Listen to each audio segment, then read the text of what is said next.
Mga bersyon ng pasasalamat. Mga awit Kapitulo 107 versikulo 1 O mangagpasalamat kayo sa Panginoon, sapagkat siya'y mabuti.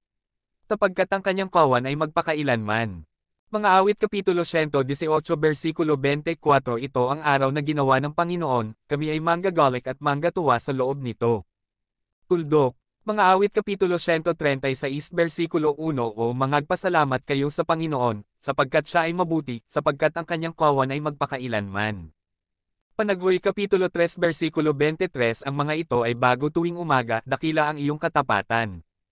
Juan Kapitulo 11 versikulo 41 Pagkatapos ay inalis nila ang bato mula sa lugar kung saan inilatag ang mga patay. At itinaas ni Jesus ang kanyang mga mata, at sinabi, Ama, nagpapasalamat ako sa iyo na narinig mo ako. Mga taga-Efeso Kapitulo 1 versikulo 16 Tumigil sa huwag magbigay salamat sa iyo, binabanggit ka sa aking mga dalangin. Mga taga-Efeso Kapitulo 5 versikulo 20 Na laging nagpapasalamat sa lahat ng mga bagay sa Diyos at sa Ama na nasa pangalan ng ating Panginoong Hesukristo. At hayaan ang kapayapaan ng Diyos na maghari sa inyong mga puso, na kung saan kayo rin ay tinawag sa isang katawan.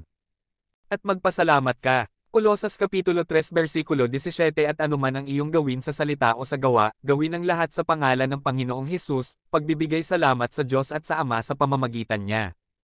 Unang Tesalonica Kapitulo 5 versikulo 18 Sa bawat bagay ay magpasalamat, sapagkat ito ang kalooban ng Diyos kay Kristo Jesus tungkol sa iyo.